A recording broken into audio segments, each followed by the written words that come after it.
Hello दोस्तों, कैसे हैं आप सब। मेरे YouTube channel my funny baby पर आप सबका स्वागत है। दोस्तों, अक्सर मैं अपने चैनल पे अपने बेबी के, अपने बच्चे के वीडियो शेयर करती रहती हूँ, कुछ फनी वीडियो शेयर करती रहती हूँ। लेकिन आज मैं आपके लिए बहुत काम की चीज़ लेके आई हूँ। दोस्तों, अक्सर टंकी तो हर घर में है आजकल, नल तो शायद ही किसी के घर में हो, लेकिन आजकल टंकी हर घर में है। जब हम टंकी स्टार्ट में लगवाते हैं तो ये बहुत ज़्यादा अच्छी तरह पानी देती है, लेकिन धीरे धीरे ऐसा होता है कि टंकी पानी कम देना स्टार्ट कर देती है। ऐसा क्यों होता है दोस्तों? ये कुछ पानी की बात होती है, क्योंकि कहीं का पानी मीठा होता है, कहीं का पानी खारा होता है। जहाँ का पानी मीठा होता है वहाँ की टंकियाँ लंबे टाइम तक अच्छा पानी देती हैं, लेकिन जहाँ की जो पानी खारा होता है वहाँ की टंकियाँ कुछ ही टाइम बाद पानी कम देना स्टार्ट कर देती हैं। ऐसा क्यों होता है? क्योंकि खारा पानी जो होता है वो अपने साथ बहुत सारी गंदगी लिए होता है, और जब वो गंदगी पानी की टंकी के नोज़िल में आके अटक जाती है। ये जो पाइप आप देख रहे हैं, इसको नोज़िल कहते हैं। इसके अंदर जो छेद वाली चीज़ होती है, जिसमें छेद होते हैं, उसे नोज़िल कहते हैं। वो इसलिए लगाया जाता है ताकि पानी टंकी में से समान मात्रा में आ सके। लेकिन जब पानी के साथ जो गंदगी आती हैं वो इसमें से गुजरती हैं, तो वो इस नोज़िल के ऊपर अटक जाती हैं, जिससे इसके जो छेद होते हैं वो बंद होना स्टार्ट हो जाते हैं। जब छेद बंद हो जाते हैं तो इसमें पानी कम आना स्टार्ट हो जाता है। इस वजह से ये टंकियाँ हमारी पानी कम देती हैं। तो आइए हम अब देखते हैं कि हम इस टंकियों को खुद बिना प्लम्बर के खुद अपने घर पर कैसे ठीक करें। ये देखिए, ये मेरी बाथरूम की टंकी है, और देखिए ये दोस्तों, ये देखिए कितना कम पानी दे रही है। जब हमने ये शुरू में लगवाई थी, बहुत भर भर के पानी दे रही थी, लेकिन अब ये धीरे धीरे कुछ ही दिन हुए हैं बहुत कम पानी देने लगी है। मैं जो हूँ हरियाणा के पलवल साइड में रहती हूँ, और यहाँ का पानी बहुत ज़्यादा खारा है। इस वजह से हमारी टंकियाँ बहुत जल्दी पानी कम देना स्टार्ट कर देती हैं, क्योंकि खारे पानी की वजह से इसके जो नोज़िल है उसके छेद बहुत जल्दी बंद हो जाते हैं। तो आइए हम देखते हैं इसको कैसे ठीक करेंगे। ये हम इसको ऐसे खोल देते हैं।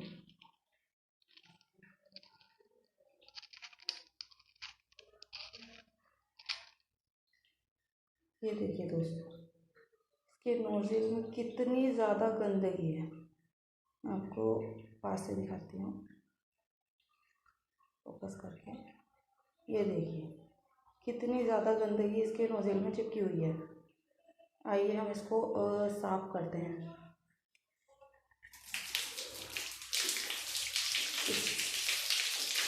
इसको आप ब्रश की मदद से, या कोई भी ख़राब ब्रश पड़ा हो आपके घर में, टूथपेस्ट करने वाला, या कोई भी ऐसी चीज़ जिससे साफ़ हो सके, उससे आप अच्छी तरह से साफ़ कर सकते हैं। हैंड वॉश या साबुन, किसी भी चीज़ का ऐसा यूज़ कर सकते हैं जिससे ये साफ़ हो जाए। मैं इसमें हैंड वॉश लगा के ब्रश से साफ़ करूँगी। ये देखिए दोस्तों, मैंने ये ब्रश से साफ़ कर दिया है। हैंड वॉश लगाया था मैंने इस पर, और ब्रश लगाया था, और मैंने ये देखिए साफ़ कर दिया है, और ये बहुत अच्छे से साफ़ भी हो गया है। और मैंने इधर से भी इसको साफ़ किया था,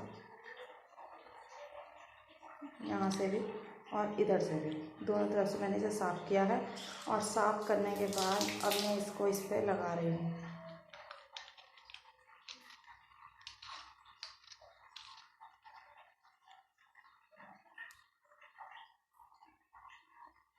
ये मैंने अपने लगा दी है, और अब मैं आपको टंकी चला कर दिखाती हूँ। ये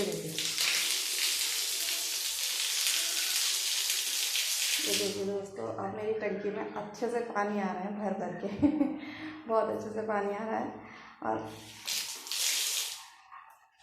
बहुत अच्छा पानी आ रहा है। और एक चीज़ मैं आपको और बता देती हूँ, टंकी के ऊपर जब खारा पानी आता है तो ये सफ़ेद सफ़ेद सी परत जम जाती है।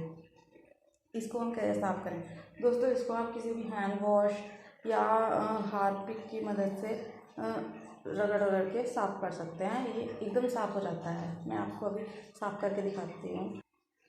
ये देखिए दोस्तों, मैंने इस पर थोड़ा सा हार्पिक लगाया था, और इसको ऐसे ऐसे ब्रश से रगड़ दिया, और ये देखिए बिल्कुल नई जैसी हो गई है। अभी बहुत गंदी हो रही थी, और अभी देखिए बिल्कुल नई जैसी हो रही है। इसमें ये टाइल की ये भी चमक रहा है बहुत अच्छे से साफ़ हो गई है। आप भी ऐसे ही साफ़ कीजिए अगर आपकी टंकी ख़राब हो गई हो।